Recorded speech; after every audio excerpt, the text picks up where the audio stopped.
चलिए नमस्कार। जीएमआरसी का कट ऑफ डिस्कस करने जा रहे हैं हम लोग। आपकी जो प्रोविजनल मेरिट लिस्ट है वो आ गई है। मैं चाहता तो एक पीडीएफ बना के आपके टेलीग्राम ग्रुप में डाल देता। मैंने डाला भी था एससीटीओ की, फिर काफ़ी सारे लोग जेई की भी पूछने लगे, मेंटेनर की भी पूछने लग गए, तो मैं वो भी बना के डालने जा रहा था। पर मैंने देखा यार ये बड़ी इंटरेस्टिंग सी चीज़ नज़र आ रही है, सोशल इक्वेशन नज़र आ रहा है, तो मैं सोचा ये भी आपके साथ डिस्कस करते हैं, आपको भी पता चलेगा। और इंजीनियरिंग का भी एक पैटर्न नज़र आ रहा है कि किस इंजीनियरिंग में बच्चे कम हैं या ज़्यादा हैं, सीटें ज़्यादा आ गई तो बच्चे कम पड़ गए, ये सारी चीज़ें मुझे दिख रही थी, तो मैं सोचा डिस्कस कर लेता हूँ। मेरिट डिस्कस करेंगे या कट ऑफ डिस्कस करेंगे उससे पहले एक डाउट और है जो कुछ बच्चों ने मैसेज किया, वो भी आपको बताते चलता हूँ मैं। वो क्लियर कर देता हूँ। जो रोस्टर होता है और जो रिजर्वेशन रूल होता है, दोनों को ध्यान में रख के ये मेरिट लिस्ट तैयार किया जाता है, जो फाइनल मेरिट लिस्ट होगी।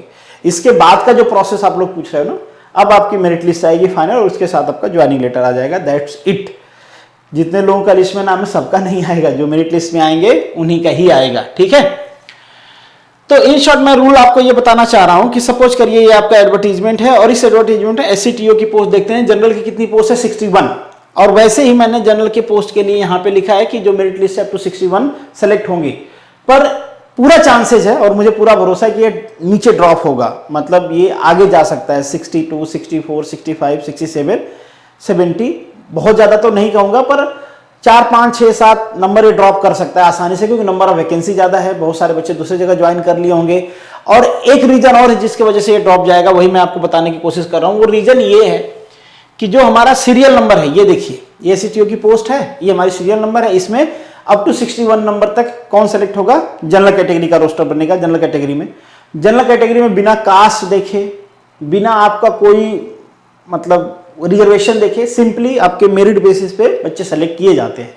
अब मान लीजिए 61 इसमें से सेलेक्ट कर लिए गए जो टॉप बच्चे हैं, जो मेडिकली फिट हैं। अगर ये मान लीजिए अनफिट हो जाते हैं तो एक और डाउन चला जाएगा, 62 तक चला जाएगा। कुछ और लोग मान लीजिए अनफिट होते हैं तो और वैसे ही डाउन जाएगा ये, ठीक है। पर एक रीजन और है इसके डाउन जाने का। वो रीजन ये है कि सपोज कर लीजिए, मान लीजिए ये ईडब्ल्यूएस या एससी-बीसी का लड़का है, या एससी का लड़का है, या एसटी का लड़का है, कोई भी रिजर्व कैटेगरी का लड़का है, अगर उसने कोई फॉर्म भरते टाइम एलिजिबिलिटी क्राइटेरिया में कोई रिजर्वेशन ले रखा है, चाहे एज का ले रखा है या फिर मार्क्स का ले रखा है, या फिर अभी लैंग्वेज का क्वालिफिकेशन था कैटेगरी वाइज उसका ले रखा है, तो फिर उसका मार्क्स ज्यादा होते हुए भी कि वो मार्क्स के बेसिस पे जनरल कैटेगरी में सेलेक्ट हो जाए, वो जनरल कैटेगरी में सेलेक्ट नहीं होगा, क्योंकि ऑलरेडी उसने रिजर्वेशन का फायदा ले रखा है, या रिजर्वेशन का फायदा लेके वो एलिजिबल हुआ है, या रिजर्वेशन का फायदा लेके वो क्वालिफाई हुआ है, तो अपने रिजर्व कैटेगरी में ही होगा। वो डाटा हमको नहीं पता है।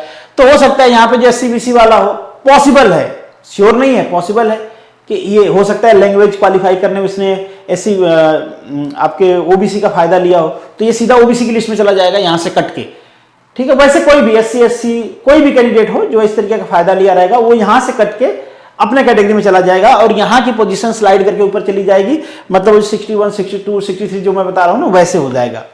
तो इस बात की बिल्कुल पॉसिबिलिटी है कि ये चेंज होगा, पर जो मैंने दिया है वो तो श्योर शॉट होगा। अगर वो मेडिकली फिट है, कोई प्रॉब्लम नहीं है, तो उनका सिलेक्शन तो श्योर शॉट होगा। ये बात आपको समझ में आ गई होगी कि ये स्लाइड करेगा तो क्यों करेगा और कितना कर सकता है, अब ये भी क्वेश्चन आएगा। तो जिसमें नंबर ऑफ वैकेंसी ज्यादा होती है उसमें स्लाइड करने के चांसेस थोड़े ज्यादा होते हैं, जिसमें नंबर ऑफ वैकेंसी कम होती है उसमें स्लाइड करने के चांसेस भी उतना कम होते हैं, क्योंकि जब नंबर ऑफ कैंडिडेट ज्यादा होते हैं तो हो सकता है कुछ रिपोर्ट ना करे, कुछ दूसरी जगह सेलेक्ट हो, कुछ हो सकता है उसमें से ऑलरेडी रिजर्वेशन का फायदा ले रखे हो तो अपने कैटेगरी में जाएंगे। पर जब 2 ही बच्चे हैं तो इस बात की पॉसिबिलिटी भी कम हो जाती है कि वो कहीं सेलेक्ट हो या फिर वो ना आए, ठीक है। तो ये आपकी एससीटीओ की पोस्ट है। अब यहां पे आप देखोगे कि जो कट ऑफ है, ये कट ऑफ, ये सीरियल नंबर देख के आपको पता चल रहा होगा कि ईडब्ल्यूएस का कट ऑफ ओबीसी से कम होगा, आपके एससी का कट ऑफ बड़ा इंटरेस्टिंग है, एससी का कट ऑफ आपको ओबीसी और ईडब्ल्यूएस दोनों से ज्यादा होगा। अब ज्यादा क्यों है? नंबर ऑफ सीट्स कम है। और ये तो एक सोशल स्ट्रक्चर आपको दिख रहा है कि आज एससी कट ऑफ कैटेगरी से ज्यादा जाने लगा है। जनरली जो पैटर्न हुआ करता था सबसे ज्यादा जनरल का जाता है, उसमें तो कोई डाउट नहीं है, आज भी जा रहा है, कल भी जाएगा और आने वाले दिनों में स्ट्रक्चर ही वैसा है, जाएगा ही जाएगा, उसमें तो कोई डाउट नहीं है। पर जनरली ऐसा होता था कि ईडब्ल्यूएस का कट ऑफ ऊपर रहता था, फिर एससी-बीसी का होता था, फिर एससी का, फिर एसटी का, पर अब एससी का कट ऑफ ऊपर जाने लग गया है। जैसे कि इसमें आप देखोगे कि एससी का कट ऑफ ज्यादा रहेगा as comparison to EWS and BC का कट ऑफ, ठीक है। तो ये आपका एससीटीओ का हो गया। यहाँ पे सीआरए का देख लो, जनरल का 21 है, अप टू 21 जो आपके मेरिट लिस्ट है उसमें, और ईडब्ल्यूएस का 44 है।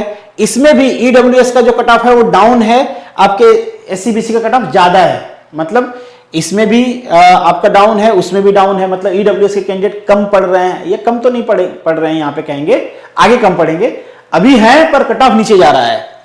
फिर एससी का कट ऑफ तो भाई इन दोनों के कंपैरिजन में काफी ऊपर है, यहां पे भी एससी का कट ऑफ ज्यादा है। एसटी का डेफिनेटली डाउन है, डाउन होना भी चाहिए क्योंकि उनका सोशल, मतलब आप कह सकते हो उनका जो सोशल स्टेटस है अभी काफी पीछे है एससी कैटेगरी में, स्पेशली बात करें तो। ठीक है, तो ये आपको समझ में आ रहा है। यहाँ पे एक चीज दिख गया कि एससी का कट ऑफ अब ज्यादा जाने लगा है ना, तो जो आपका माइंड पहले से बना हुआ है ना, आप उस हिसाब से नहीं सोचना आप। ये आपका जेई मैकेनिकल का है, जेई मैकेनिकल के में तो नंबर ऑफ सीट्स ही काफी कम है, तो आप बहुत कम उम्मीद रखना कि इसमें कुछ स्लाइडिंग हो सकता है एक आध सीट कोई आगे पीछे हो जाए, पर चांसेस कम है। एससीटीयू में हो सकता है कि उसमें नंबर ऑफ सीट ज्यादा है। ये 5 नंबर तक जाएगा। ईडब्ल्यूएस 7, इसमें देखो इसमें पैटर्न ठीक बन रहा है जैसे बनना चाहिए इन जनरल जो हमारे दिमाग में होता है। ये 11 जाएगा, हालांकि एससी का यहाँ पे भी ज्यादा है ईडब्ल्यूएस से, अरे सॉरी एससीबीसी से, और एसटी का नीचे है। नीचे आपके जेई इलेक्ट्रिकल में देखो तो वैसा इक्वेशन है, ठीक है, ये आप देख पाओगे। यहां पे भी एससी का ज्यादा है, तो मैंने जनरली देखा कि हर जगह एससी का कट ऑफ ज्यादा जा रहा है एज कंपेरिजन टू बाकी कैटेगरी। यहां पे भी देखो आप स्ट्रक्चर आपको नजर आ रहा होगा, एससी का यहां पे भी ज्यादा है। जेई सिविल का देख लीजिए यहां पे, तो एससी का नील ही है, शायद सीट नहीं रही होगी, आई थिंक सो, इस वजह से नील है। अगर जनरल कैटेगरी में सेलेक्ट होना है तो हो सकते हो, बाकी आपकी एडिशनल सीट नहीं, जनरल में नहीं हुए तो बाहर। और अगर कोई रिजर्वेशन क्राइटेरिया ले लिया तो जनरल में सिलेक्शन के चांस भी नहीं बनते हैं, तब आप बाहर ही हो जाओगे। अब देखो यहां पे एक और इंटरेस्टिंग चीज नजर आएगी। यहां पे आप देखोगे जो मेंटेनर की पोस्ट है जिसमें सैलरी थोड़ा कम है, यही मैं आपको बता रहा था कि सोशल स्ट्रक्चर, इससे पता चलता है कि ईडब्ल्यूएस के जितने कैंडिडेट हैं सारे सेलेक्ट हो जाएंगे। मतलब ईडब्ल्यूएस के कैंडिडेट ही नहीं मिले मेंटेनर में।